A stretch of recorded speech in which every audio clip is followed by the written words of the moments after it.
Nelson Dilip குமாரோட இயக்கத்துல super star ரஜினிகாந்தோட நடிப்புல release ஆகி மிகப்பெரிய வெற்றி அடைஞ்ச படம் தான் ஜெயிலர். இந்த படம் பாத்தீங்கன்னா 600 கோடிக்கும் மேல வசூல் பண்ணி ஒரு வசூல் சாதனையவே நிகழ்த்தி இருந்துச்சு. இந்த படத்தோட வெற்றியை தொடர்ந்து இந்த படத்துடைய 2ஆம் பாகத்தை எடுக்க திட்டமிட்டாங்க படக்குழு.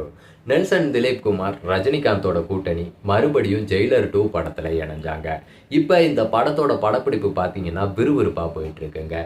முதல் பாகத்துல நடிச்சிருந்த ரம்யா கிருஷ்ணன், மிர்னா மேனன் அவங்களே தான் இந்த பாகத்திலையும் நடிக்க இருக்காங்க. அது மட்டும் இல்லைங்க, மோகன்லால், சிவராஜ்குமார் அவங்களும் ஜெயிலர் 2 படத்திலையும் நடிச்சிட்டு இருக்காங்க. இப்ப எஸ்ஜே சூர்யா பாத்தீங்கன்னா ஜாயின் பண்ணி அவரோட காட்சிகளையும் சமீபத்துல படமாக்கிட்டு இருந்தாங்க. இதெல்லாம் போக ஒரு சர்ப்ரைஸ் கேரக்டரும் இந்த படத்துல இருக்கு அப்படின்ற மாதிரி ஒரு நியூஸ் போயிட்டு இருக்கு.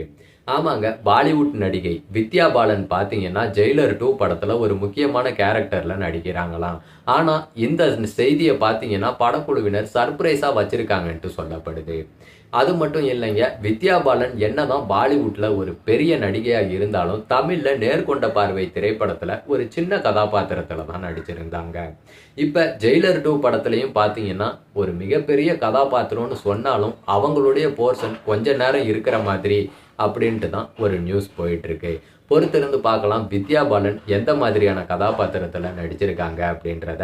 அது மட்டும் இல்ல, ஜெயிலர் 2 வாச்சும் தமிழ் சினிமாவோட முதல் 1000 crore பிலிமா இருக்குமா அப்படின்ற சந்தேகம் இப்பவே ரசிகர்கள்கிட்ட எழ ஆரம்பிச்சிருச்சு. இப்படித்தான் கூலி திரைப்படம் முதல் தமிழ் 1000 crore பிலிமா இருக்கும் அப்படின்ற மாதிரி மிகப்பெரிய ஹைப்பை ஏத்தி வச்சிருந்தாங்க. ஆனா கடைசியில என்ன நடந்துச்சு அப்படிங்கிறது எல்லாத்துக்குமே தெரியும். அந்த படம் இப்பதான் 600 கோடியை நெருங்குது வசூல்ல. பொறுத்திருந்து பார்ப்போம் ஜெயிலர் 2 என்ன பண்ண காத்திருக்கு அப்படின்றத.